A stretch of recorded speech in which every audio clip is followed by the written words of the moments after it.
nodes are humming, systems gonna overload. We got clusters making magic in the line. Funkified computing. Hi there. Hello, Ed. Hello. Hello to everyone. Welcome to Clusterfunk. This is episode 6, and we're going to be talking about observability, which breaks down into logs, metrics, traces, and another thing. And with me is my pal, Fabrizio Sgura. I was thinking to observe you because it's observability time. I'm observing you.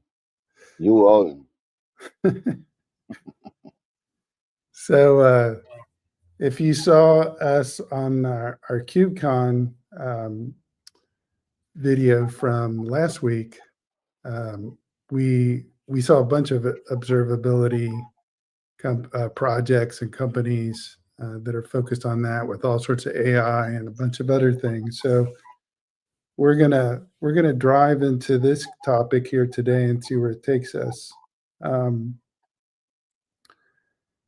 So, you know, from an opening perspective here, the idea of observability is to try to make safe or try to ensure quickness of your recovery if you run into problems, right? And with a lot of this new infrastructure with AI, with everything else that people are throwing into their operations, the ability to be able to sort it out quickly depends on observability, and it basically is an underlying foundation for what the reliability of your enterprise is, speed that you resolve things. And if you have customers, which everybody does of some sort, then you have it's what the foundation on which you build customer trust. So you know, the challenge is if you don't have good observability, which I know I've seen before. I've had to live through like bringing it on board multiple times in my career. And when you don't have it, you've got all your top talent focused on getting to details in a way that's ad hoc, and basically it's new every time you do it.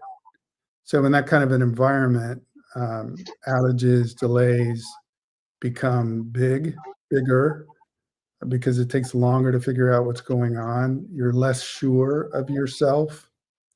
You start saying what the issue is to management, and you're wrong later on because you didn't have good enough depth in what you were doing. And it all kind of ties back to lost revenue. So if you're going to try to move away from that kind of hero operation to something governed and predictable, you're going to have to like make some investments. And you know what it comes down to from that perspective is you can buy it as a service and get something that's built out. That doesn't mean that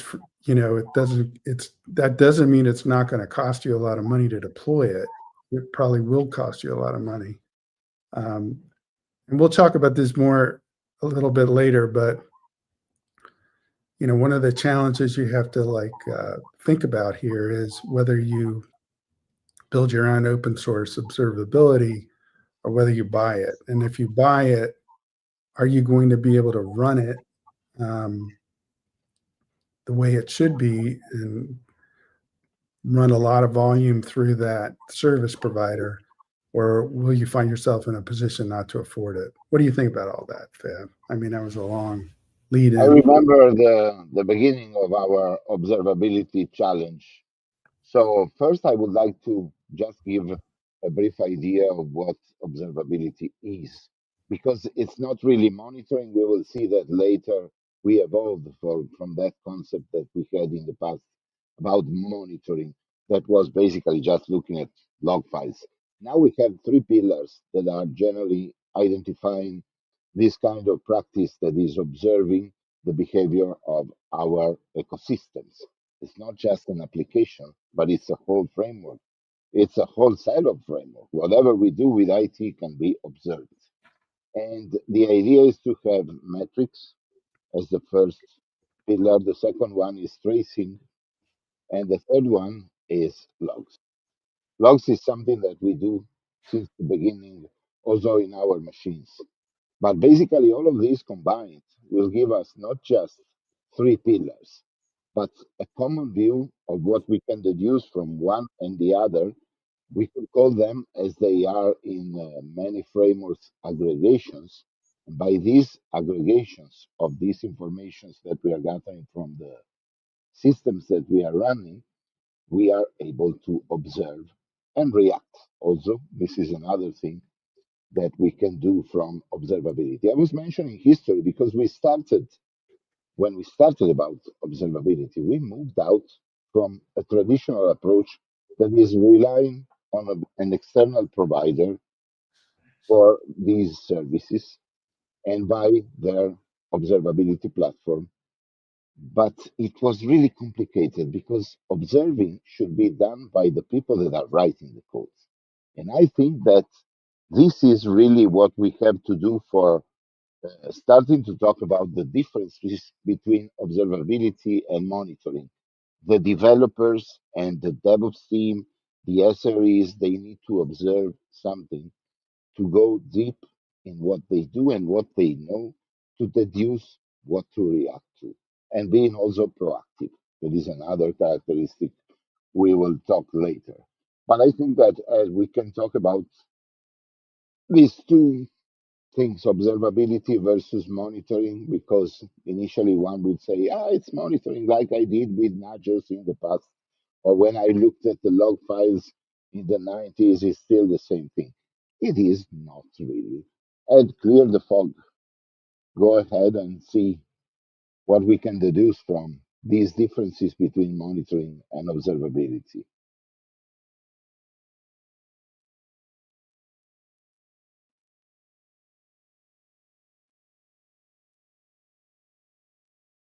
I can't hear you, Ed. This is the nice thing of the live. I Sorry, I didn't know how that happened. I don't know, but I can read your lips under the goggle and translate, but it's better you activate the microphone. So I think going back in time a little bit maybe could be helpful here, about monitoring versus observability, because um, when I was a sysadmin, when I started, way back, it was much more difficult to analyze what the problems were because even logging wasn't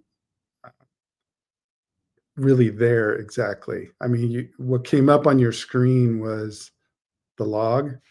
You were seeing, like, back in the old days, the idea of what was on a line was what would come back from a printer, basically, or something like that.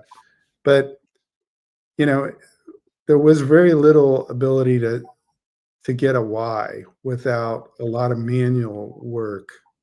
And in those days, most of it was done with a system dump to go back and see where it had problems and what was the dispatch involved and so forth and so on, right? Um, and I think that you know observability is the ability to, instead of, to basically go from hindsight to foresight. So the ability to, like, say, okay, from a monitoring perspective, I could figure out what happened to an observability perspective, which says this looks like it's going to go down, right? Or this looks like it's got too much going on in it, like, we're going to run this processor out, and then we're going to start having problems, or we're going to have too much pressure on the disk and we're going to have problems, right? So that kind of difference is a huge business impact. Um, and understanding where, with some kind of actionable context, gets you to a place where not only people can be more directed, but AI can come in and key off that to go off and do something that you know you're willing to let AI do for you, in that perspective, to let it do something actionable. So, you know, I think that when you have, our own experience with kind of observability projects, is it changes the uh, the situation around a lot, in that, before observability, you really needed to get people together and focus together as a group, because you needed a lot of people investigating a lot of avenues simultaneously. But with observability, I'm not saying that it's easier per se, but the answers are groomed in such a way that, that's coming from the observability, that um, it's less important for everybody to be together. Um, it's more important that the people that are um, want to take some action get the right information. It's nice because the word observability is similar to an ability of observing, not just the action of observing, but it's really the ability, like you were mentioning. So I think that people that are thinking, what do I earn with observing things? So the business impacts for something that is really failing, like you were saying, is it really important? It was in the past. It is more now that we have distributed systems. So earlier I was talking about the three pillars of observability, but there is also a comparison that we can do with what was the single approach in the past, how we were doing monitoring itself, looking really many times at the CPU gauge that was affected, especially before of the advent of OpenTelemetry, Kubernetes, distributed systems. We were already looking at these kind of things like metrics. Good practices like tracing and putting some kind of ideas on the function, on the code, to know where the real thing is failing or happening, why not just happening at that specific time, is the ability of observing that function and its behavior. And then the log files that are human readable will give us the ability of understanding more information. So that ability that we were having with monitoring to observe all of these things was just unclassified. It was a silo. And now it's more ordered. So the approach of OpenTelemetry is not just analyzing these data, but how you ship them or you gather them from sources like Prometheus. An example is scraping the metrics from some kind of metric providers that can be the emitters of the applications, while the sending logs, like we can have a Fluent D or Elasticsearch that is using the old log search now, the Fluent Beats or the Beats in general, a lot of products that are performing this activity of sending some information to the centralized system where we observe. The dashboards. Initially, we were just having systems where the monitoring was having a predefined dashboard for observing the CPU. And then for log files, we were having a lot of problems parsing the right information. This was also on the enterprise uh, platforms available for purchasing, and all the modes for failing and identifying the failures, they had to be predefined. So it's something like a pattern. We had to discover the patterns.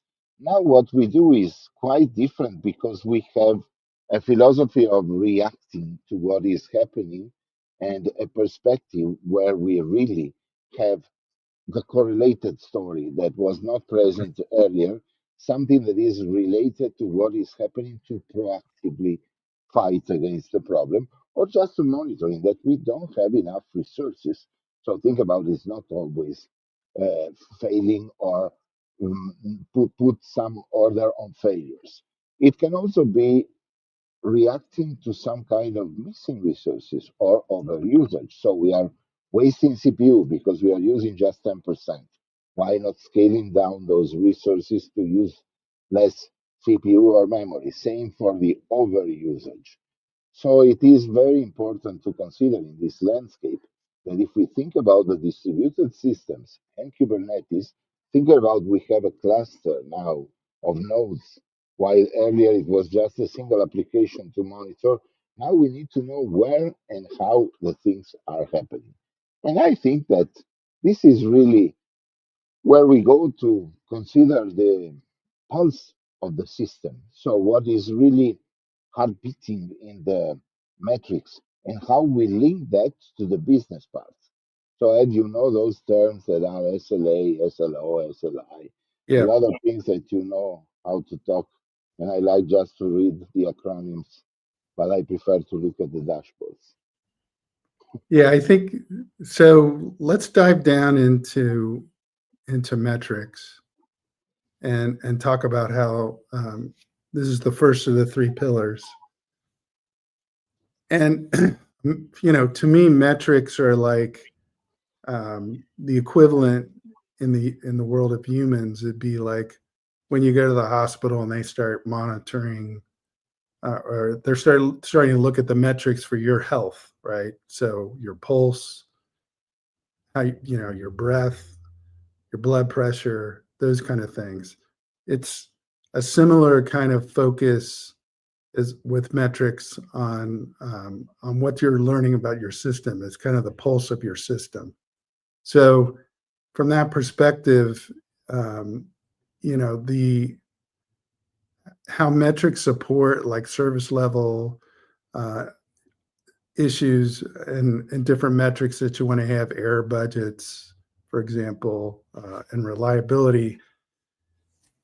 Metrics are kind of the backbone of how modern systems self-regulate and basically are able to operate, especially in the world of AI. This is kind of the critical incoming raw data. So the metrics are essentially like the raw signals like CPU load, P99 latency, for example, um, queue depth, all the kind of things, memory pressure, all the things I was mentioning before that turn into the basic telemetry your system emits. So this is where little messages, little directional signals can tell you every second how things are going, if they're getting better or not, or if they're getting worse. So service level indicators, for example, are elevating this to what matters to a user, right? Taking this information, this raw signal, and kind of curating it into something that tells a tells somebody who's monitoring it what matters to users. Again, you're talking about latency, availability, throughput, the kind of what a customers feel layer of what's going on in your overall metric analysis. And then service level objectives are once you know a signal matters to you, you set a bar like 99.9% uptime, and that's your SLO. Uh, and what that another example would be under 250 milliseconds response time, or whatever. But this puts you into a contract with reality and with your users about what they're expecting. And where it gets kind of real is when you think about the error budget. So if you had 99.9% uptime, that's saying that you have 0.1% you're allowed to be not up. down or partially disabled. So understanding that, right, it puts into perspective the cost of shipping risky features, not testing changes enough, um, or not dealing with a problem if you see it at 2 a.m. in the morning, right? So if you get some kind of indicator that a pod is dying at 2 in the morning, going back to sleep is probably not a good idea if you've got a 0.1% amount of downtime that you're allowed. So you don't want to run out of budget, and you don't want to ship less either. So the trick here then is to build governance into what you're doing so that you can you can accelerate, and you know when to freeze things, you know when to invest in refactoring, and so forth. Since it's easy, but it's not, because you have to know the theory, how it works, and also the business model to look at this service level agreement, level objective, how to put the key performance indicator and service level indicators. And generally, when we buy or purchase an AWS account, we don't look at the fact that there is an SLA written there for an amount of time that they are providing us the service we are purchasing. This is valid for big entities like that case, but it's also valid for what we do, not just for our customers, but for our teams. So a team that is working like DevOps teams is working, delivering abilities to the rest of the teams, like the developers. They need to ensure that what they can deliver can be effectively sized by these agreements and indicators. You were talking about the metrics like counters, but there are many metrics. We will talk about three that are more related to what we do today. You can count, you can size the Gauss, so the CPU usage amount from 0 to 100%. You can also have histograms that are combination of these kind of, they are diagrams describing many x points on a y axis, and all of this is up to the professional to choose the right metric to know how to size the things. In example, if you want to count a number of activities, also the number of errors that are happening, you will use counters.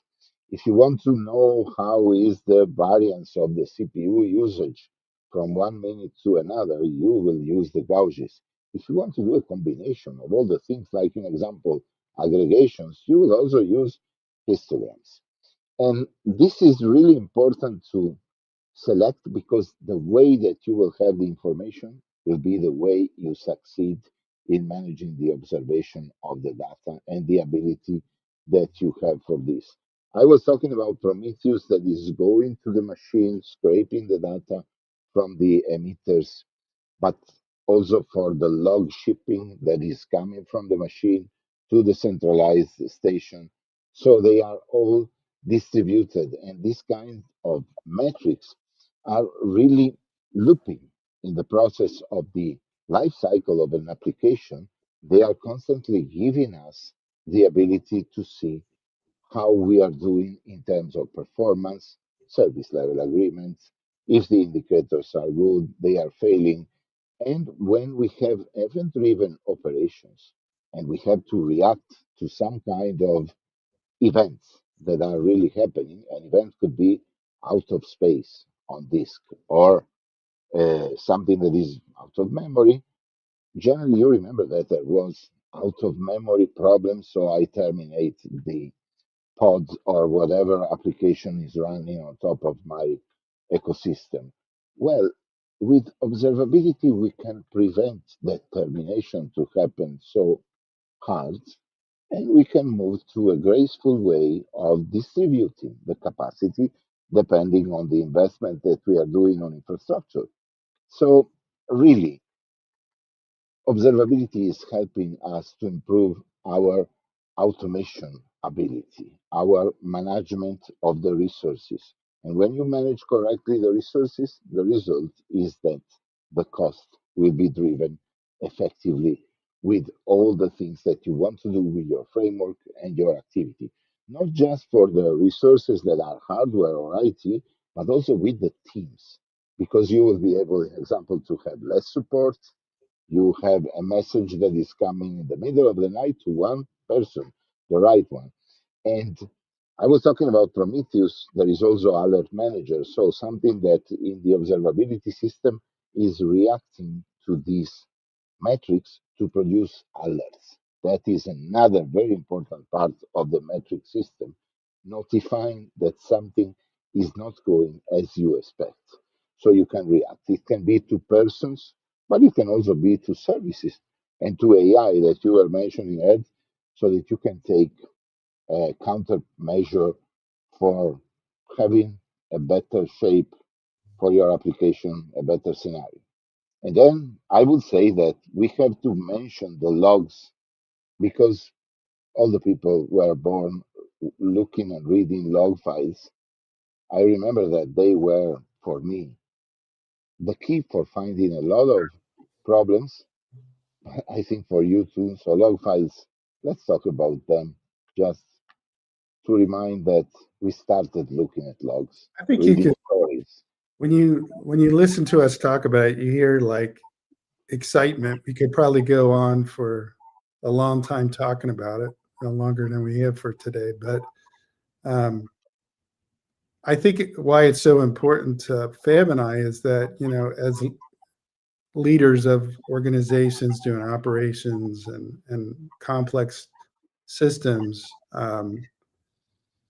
we really needed this stuff to deliver on the objectives that our customers and managers had for us, right? They expected to like get stuff done, and if there was a problem, get it quickly fixed. To what they really loved to hear when observability became more real was, hey, this is a problem, and in a day or 24 hours, this is going to, the way it's growing, it's going to exceed its ability to recover, right? That's kind of where it all came from. But getting on the logs, and we'll try to speed up here a little bit. Logs are like the diary, right? It tells a story about what's been going on, every click, every call, everything that feels off.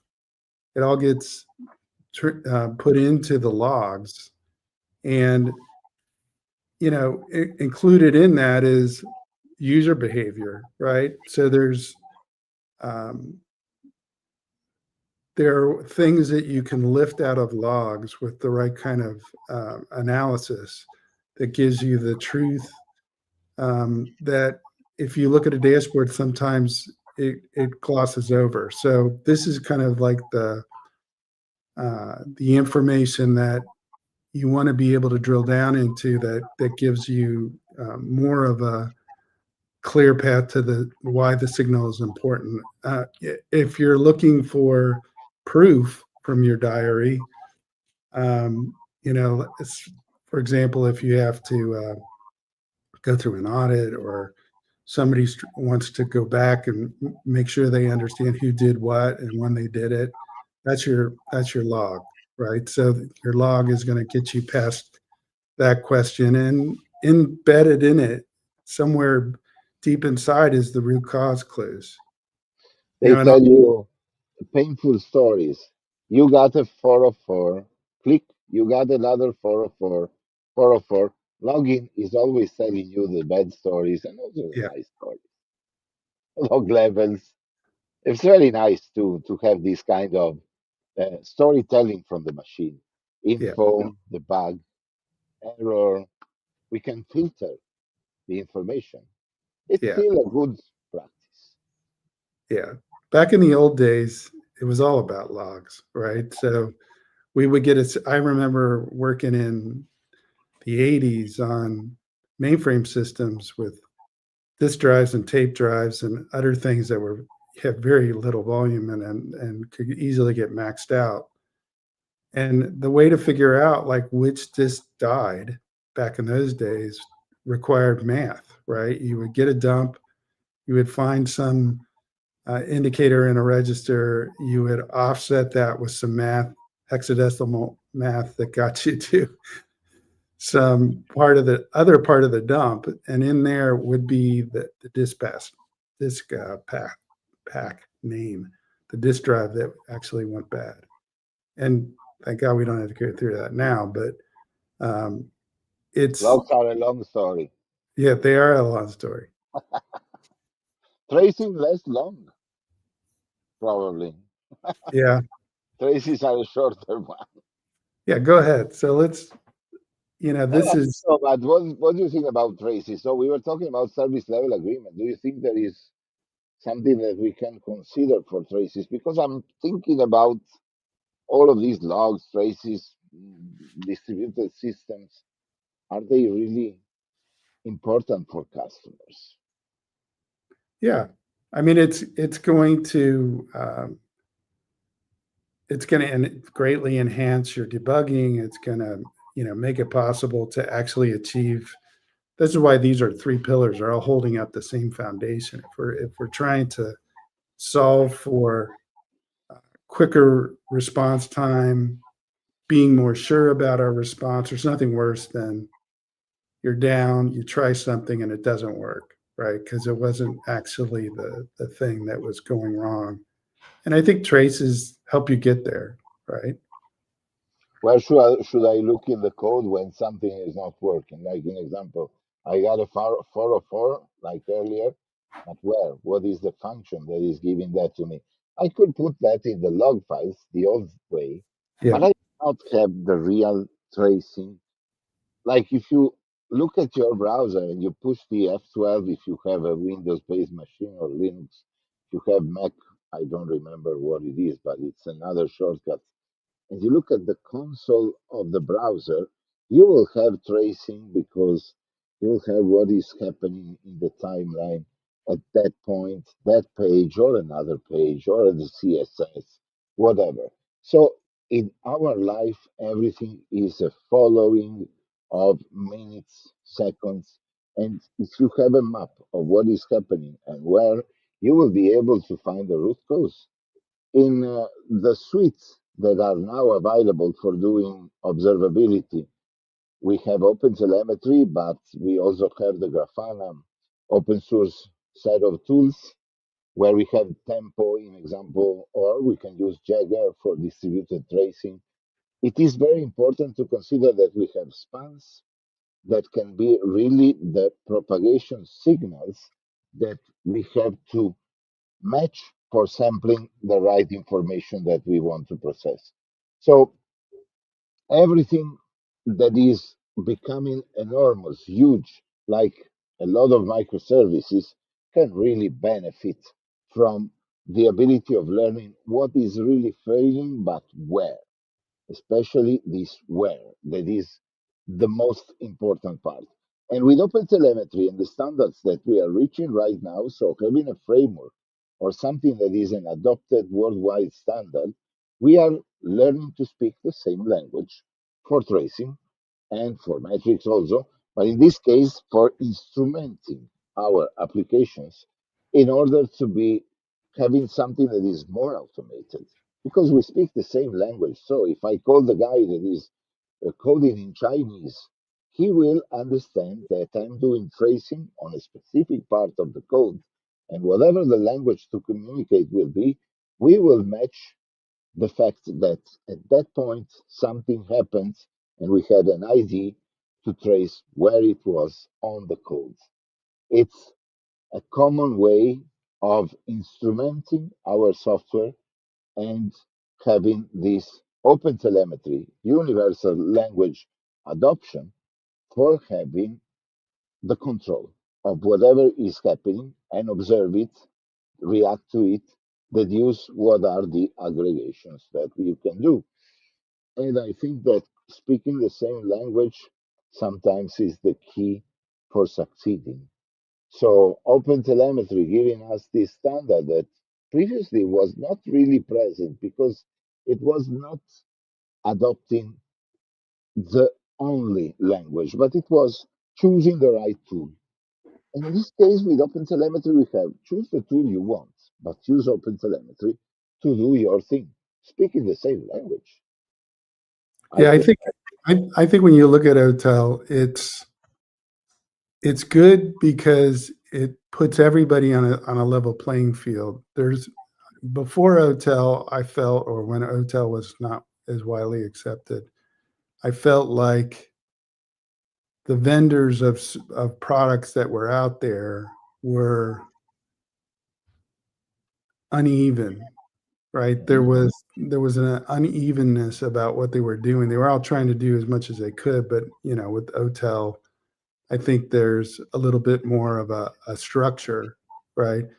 And that leads to a good discussion about, I think, um, an open source stack, a practical stack of um, Prometheus, Grafana, Loki, Tempo, those kind of products, and how we can tie them together to observe what we want to see and be able to be strategic at it.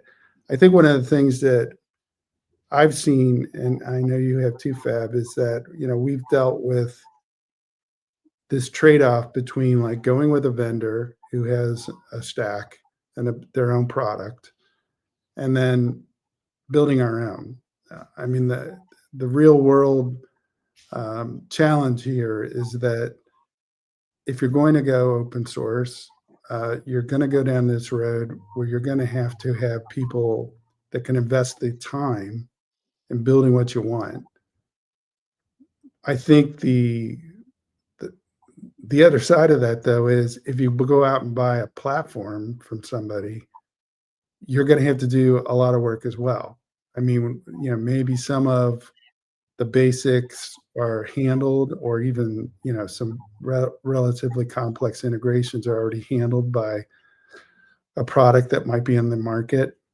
Um, the real challenge, I believe, is can you afford to use the product, right? So you get it installed, and can you actually afford to throw all your logs at it, and or is the cost of throwing all those logs at it going to be so high that you're going to self manage yourself into looking at less? And I think that that's a hard trade off because it's a big system to deliver an open source solution, even with this stack, which we've been working with for a long time. I remember one thing that we faced when migrating from deliverable open source solutions and adopting the open source option of using the monitoring stack or observability stack versus the previous usage that was, I would say, a passive, lazy way, because developers will just instrument to send something to the monitoring. Then there will be the SRE that will receive a lot of information, not knowing what to do with that because he is not a developer. So missing communication among the teams will also be something that you will note when you are using an enterprise solution. And there will be the expert that is using that platform for everyone, and then creating the right accounts for everyone with permissions. This is a big business of ingestion and number of accounts. So generally, who is setting up this solution, they know that learning and training the people that are using these kind of platforms will be complicated. What Yeah, I would say we had a benefit from what we did adopting initially Prometheus.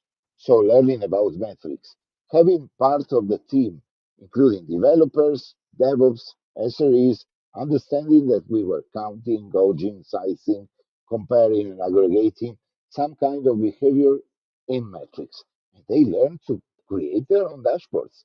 We were using at that time Grafana because it was the easier way.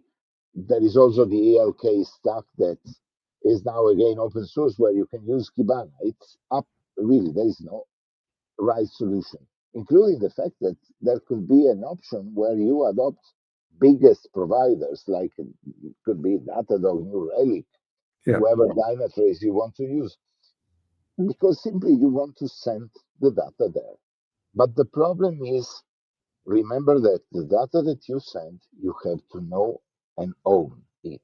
Otherwise, it will be just ingesting a flow of data, and then we will end up with gigabytes Right. ingested, not used, and it will be terrible because not just you are doing a bad delivery of your information, you are not using crucial information. Also, if you are using OpenTelemetry but just sending data to a stack that is not really 100% understood by the people that should react and also the applications, so the machine learning. How can I implement machine learning just because it's there? I need to know what data I'm sending. I need to create some kind of aggregations for the reaction to be created on top of a phenomenon or something that is happening. So, what we learned from that step, I was leaving that specific part, looking at the team, and it took patience because it was not immediate. So if you think that from one day to another, adopting a personal solution or an open source solution, you will get immediately the results, well, that's wrong. You will have to wait for the team to digest the fact that DevOps, in example, that are not aware of how to create dashboards, they will learn how to create dashboards. If they don't have foundation in statistics, that P99 that you were mentioning will be just a bad number. But if they start to learn and they get involved, also the project managers will come there and start to create their own dashboards. And you could discover that there are more SREs, engineers, in your company than what you were thinking because everyone is observing the behavior. So building the proper solution in housing in a company could have a big benefit. But it depends on how much the Yeah. teams are big and how you want to invest on having them managing this kind of information. Well, that's about it for episode 6. I think just to leave, on top of what Fab was saying, my advice would be start small, identify some keys, service level that you would like to be able to observe, and tie observability to business outcomes. Probably the other message is you're going to have to treat observability as a product inside the organization. So it's not a small application, and it's not a small fee if you want to go to a service provider. So, um, from that perspective, it needs to be treated with a lot of care, no matter how you go about it, and how you intend to solve it. I think if you look at it as a product, it'll be a journey that will take some time to build out.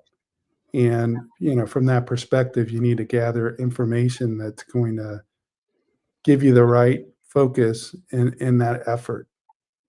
But want to thank everybody for joining us today. Thank you, Fab, for being available to discuss again. And we Let's look see where forward. we go with Yeah, observability in the future. I think it's a cool place. It's going to be a good place. Thanks, everybody. Bye. Thank you.